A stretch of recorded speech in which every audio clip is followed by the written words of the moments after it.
Jemaat Tuhan yang ada di rumah maupun yang ada di tempat ini, bersama-sama kita membuka Alkitab kita. Kita lihat satu ayat kebenaran firman Tuhan yang menjadi pegangan kita hari ini di dalam Ayub pasal yang kelima pada ayat yang ke-8. Kita baca bersama-sama firman Tuhan ini. Ayub pasal 5 pada ayat yang ke-8. Hitungan 3 kita baca di dalam nama Tuhan Yesus Kristus. 2, 3. Tetapi tentu aku akan mencari Allah, dan kepada Allah aku akan mengadukan perkaraku. Sekali lagi, 2, 3. Tetapi tentu aku akan mencari Allah, dan kepada Allah aku akan mengadukan perkaraku. Puji Tuhan, silakan duduk. Tuhan Yesus memberkati.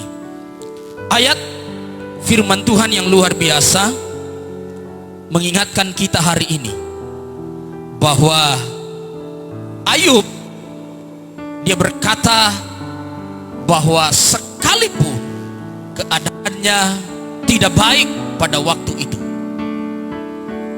dia berkata sekalipun, tetapi akan mencari Allah dan mengadukan segala perkaranya. Persoalan tantangan yang dialami oleh Ayub, pergumulan yang dialami oleh Ayub, tidak membuat dia untuk meninggalkan Tuhan, tidak membuat dia menjauh dari Tuhan. Lewat ayat ini Ayub mengingatkan kita sebagai orang-orang yang percaya kepada Tuhan bahwa contoh teladan yang baik yang disampaikan oleh Ayub untuk kita renungkan di dalam hidup kita, untuk kita teladani di dalam hidup kita, untuk kita belajar dalam kita mengiringi Tuhan. Selama kita masih berada di dunia ini, alias kita masih hidup, pergumulan, tantangan, persoalan tidak akan pernah habis dalam hidup kita. Maka Allah mengingatkan kita lewat Ayub.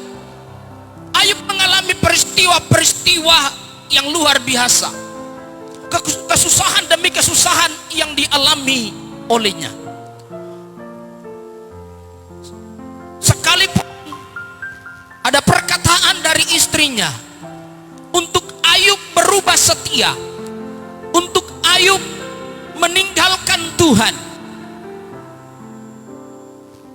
tetapi Ayub tidak melakukannya. Dan lewat ayat ini Ayub berkata, tentu aku akan mencari Allah, dan kepada Allah aku akan mengadukan perkaraku. Dia bukan jauh daripada Tuhan, tetapi dia membawa segala persoalan dan masalahnya kepada Tuhan. Contoh inilah yang Ayub ingin kita gereja Tuhan teladani hari-hari ini. Karena ada sekian banyak orang-orang yang berkata percaya Tuhan, tetapi ketika tantangan dan pergumulan hidup mereka hadapi, banyak kali mereka meninggalkan Tuhan. Banyak kali mereka lari daripada Tuhan. Mereka tidak percaya Tuhan lagi. Tetapi Ayub memberikan kita satu contoh untuk kita belajar bersama-sama. Yang pertama, saya berikan tema hari ini kebenaran firman Tuhan, mengapa harus cari Tuhan. Ayub dalam beban tetap dia cari Tuhan. Maka saya berikan tema, mengapa harus cari Tuhan. Yang pertama, kalau kita lihat di dalam 2 Tawarik 26, dalam kitab 2 Tawarik 26, pada ayat yang kelima, Alkitab berkata demikian, ia mencari Allah selama hidup Sakaria, yang mengajarnya supaya takut akan Allah, dan selama ia mencari Tuhan, Allah membuat segala usahanya berhasil. Selama Raja Uzia mencari Allah, kata firman, segala usahanya berhasil. Mengapa harus cari Tuhan? Yang pertama, kalau kita mencari Tuhan, maka usaha kita akan berhasil. Jaminan firman bagi kita. Satu contoh yang diberikan oleh Raja Uzia. Selama Raja Uzia cari Tuhan, firman Allah berkata, segala yang dilakukan oleh Raja Uzia dibuat berhasil oleh Tuhan.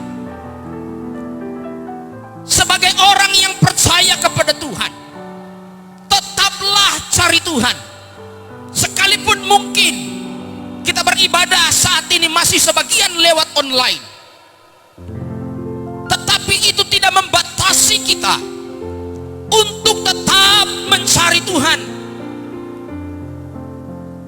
Sebab kita tahu bersama lewat firman ini, ketika kita mencari Tuhan, maka Alkitab memberikan jaminan garansi bagi kita. Apa yang kita usahakan pasti berhasil. Kalau kita baca ayat demi ayat dalam 2 Tawarik ini, kita akan menemukan ketika Raja Uzia meninggalkan Tuhan, bukan keberhasilan lagi yang dia dapat, tapi kehancuran.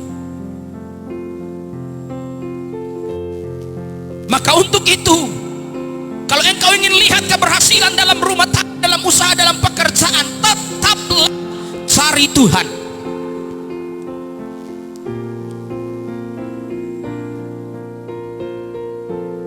Mari anak-anak Tuhan yang ada di rumah, di tempat ini, kita terus bersama-sama untuk mencari Tuhan.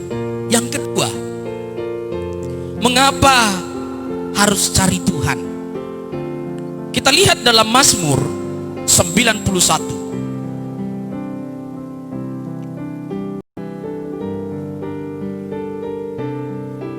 Mazmur 91. Kalau kita perhatikan ayat pertama sampai ayat yang ke-16, berbicara tentang dalam lindungan Allah. Mazmur 91 ayat 1 sampai ayat 16. Saya akan baca saja pada ayat pertama dan ayat yang kedua. Orang yang duduk dalam lindungan yang maha tinggi dan bermalam dalam naungan yang maha kuasa akan berkata kepada Tuhan, tempat perlindunganku dan kubu pertahananku, Allahku yang ku percayai. Mengapa harus cari Tuhan? Yang kedua, kalau kita baca ayat demi ayat ini, kita akan melihat poin yang kedua, yaitu ada perlindungan.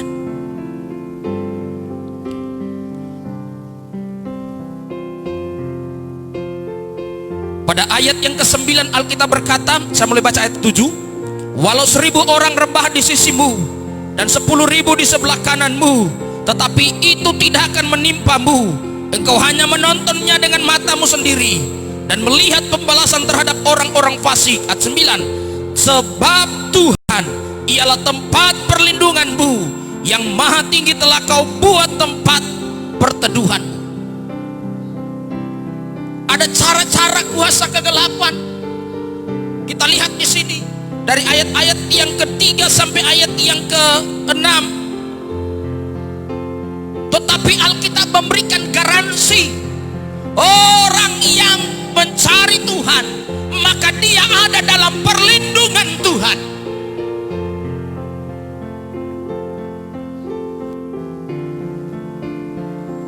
Dilindungi oleh Tuhan.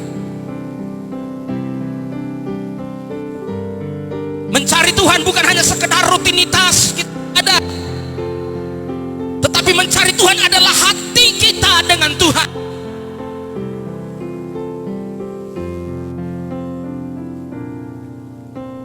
Maka dalam Injil Yohanes Alkitab berkata, Tuhan akan mencari penyembah-penyembah yang benar, yang menyembah Bapa dalam roh dan kebenaran. Tuhan cari pribadi, bukan Tuhan cari penyembahan kita. Karena kita berkata, bisa mulut memuji Tuhan tapi hatinya jahat di mata Tuhan, kata firman. Maka Allah cari pribadi. Untuk itu berlindung, cari Tuhan supaya kita dilindungi oleh Tuhan. Sebab Alkitab berkata, mengingatkan kita, iblis tidak tinggal diam dalam surat Petrus, bahwa dia berjalan keliling seperti singa yang mengaum-ngaum. Ketika ada kesempatan kita lengah, iblis menerkam kita. Mari berlindunglah dalam Tuhan. Cari Tuhan terus, engkau akan dilindungi. Alkitab berkata juga bahwa satu tulang pun tak akan patah kalau Tuhan tidak izinkan.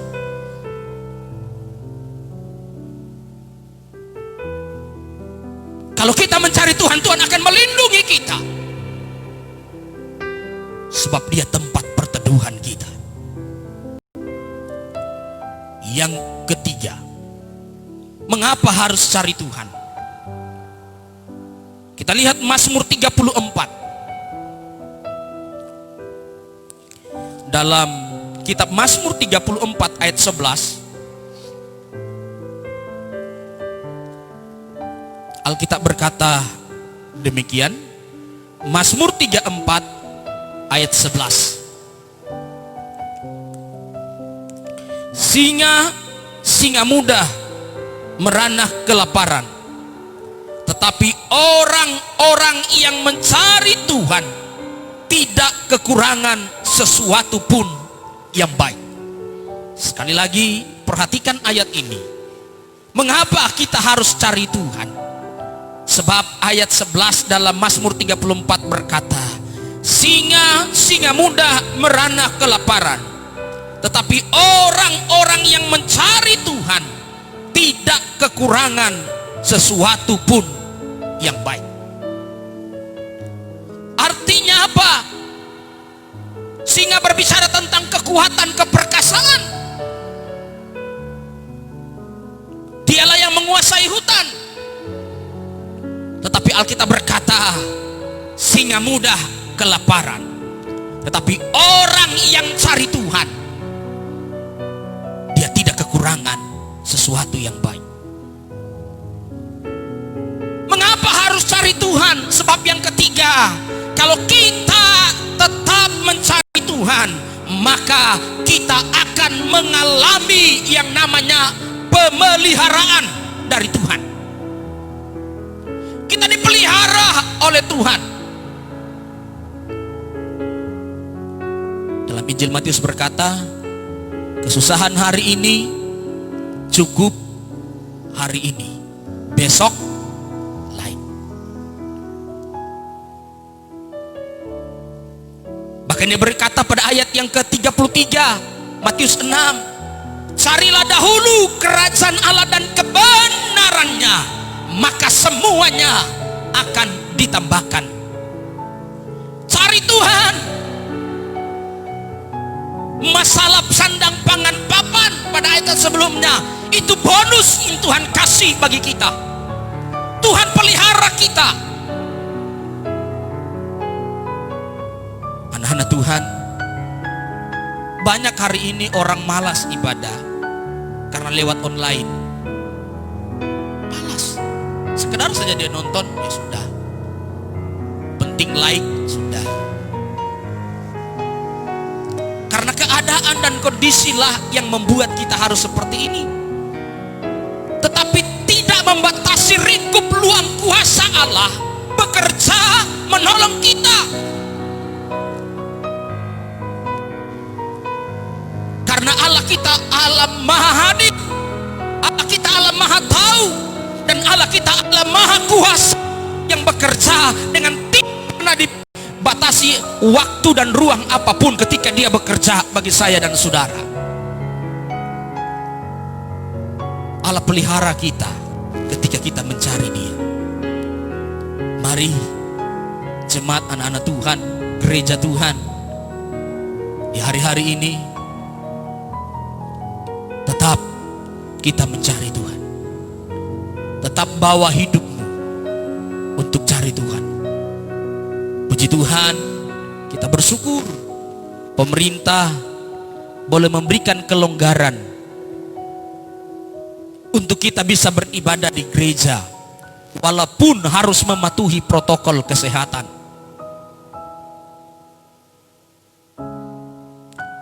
Tetapi ada sebuah kebijakan yang memberikan kita kesempatan untuk berkumpul beribadah di tempat-tempat ibadah.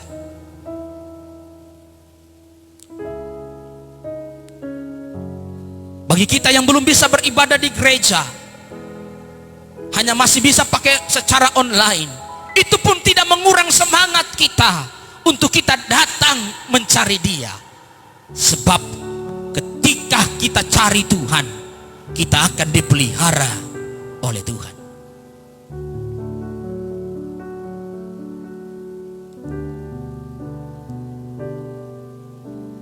Yang terakhir, yang keempat, mengapa kita harus cari Tuhan? Kita lihat Mazmur 37. Mazmur 37 ayat yang ke-25 dan ayat 26. Alkitab berkata demikian. Dahulu aku muda, sekarang telah menjadi tua, tetapi tidak pernah kulihat orang benar ditinggalkan, atau anak cucunya meminta roti. Tiap-tiap hari ia menaruh belas kasihan dan memberi pinjaman, dan anak cucunya menjadi berkat. Garansi Tuhan ketika kita mencari Dia. Poin yang keempat, Alkitab berkata bahwa ada jaminan masa depan.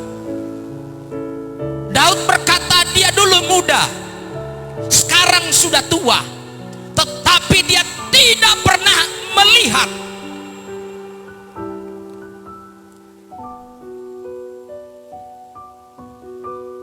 bahwa orang-orang benar atau orang yang mencari Tuhan itu ditinggalkan oleh Tuhan. Bahkan anak cucunya meminta-minta. Garansi dari Tuhan bahwa yang keempat, ada jaminan masa depan. Maka inilah juga yang dikatakan diketahui oleh Ayub tadi, maka dia berkata, tentu aku akan mencari Allah, tetapi aku akan mencari Allah dan mengadukan perkaraku. Dan kita tahu bersama akhir cerita dari Ayub. Apa yang terjadi? Tuhan pulihkan. Yang saya sebutkan tadi semuanya dia dapatkan dan dia alami dalam hidupnya. Ada jaminan masa depan karena Alkitab berkata Ayub adalah orang yang terkaya di negeri timur pada waktu itu. Bahkan Ayub hidup sampai 4 generasi dia melihat. Dan dia orang-orang yang diberkati oleh Tuhan. Jaminan masa depan itu ada, walaupun yang tadinya sudah habis, ludes. Karena Allah izinkan itu terjadi. Tetapi Allah sanggup pulihkan. Allah sanggup berkati ketika dia berdiri pada pendiriannya yang kokoh, tetap mencari Allah. Maka dia berkata, seandainya aku diuji, aku akan timbul seperti emas. Ujian mendatangkan emas, memberikan kemurnian bagi dia. Jangan tinggalkan Tuhan.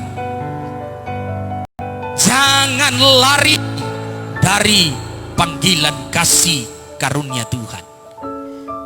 Jemaat Tuhan, kita dipanggil ya kepada Tuhan. Kita dipanggil untuk tetap jadi orang percaya. Jangan sampai kita tinggalkan Tuhan. Roh Kudus menolong kita. Roh Kudus memampukan kita.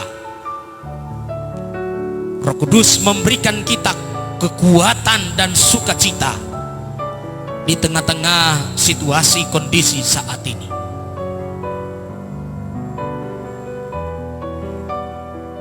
Ada jaminan bagi generasi kita ketika orang tua itu hidup benar di hadapan Tuhan. Alkitab memberikan gambaran, Daud memberikan contoh bahwa masa depan anak cucunya itu diberkati oleh Tuhan. Keluarganya diberkati oleh Tuhan. Regenerasinya diberkati oleh Tuhan. Karena Daud adalah orang yang cinta akan Tuhan. Daud adalah orang yang rindu mencari Tuhan. Maka dia berkata, bagaikan rusa yang merindukan air, demikianlah jiwaku kepadamu, ya Allahku. Bahkan ada firman Tuhan berkata, lebih baik 1 hari di rumah Tuhan daripada 1000 hari di tempat lain. Karena Daud merasakan dan menikmati bahwa firman Tuhan bukan hanya sekedar diucapkan oleh Tuhan, tetapi jelas dia mengalaminya, memberikan gambaran dan memberikan jawaban, dan dia menikmati hasil dari kerja kerasnya, yaitu dia mencari Tuhan. Jemaat Tuhan, mari terus kita mencari Tuhan. Persoalan, tangan, pergumulan tidak akan membuat iman kita lemah, tidak akan membuat kita jauh dari Tuhan, tidak akan menghambat iman kita, tetapi akan memotivasi kita seperti Ayub, memberikan catatan, teladan, bahkan motivasi untuk kita mencari Tuhan. Tuhan Yesus berkati kita semua hari ini, jemaat Tuhan yang ada di rumah maupun yang ada di tempat ini. Kita bersyukur kita boleh beribadah, kita boleh mendengar firman Tuhan, kita boleh memuliakan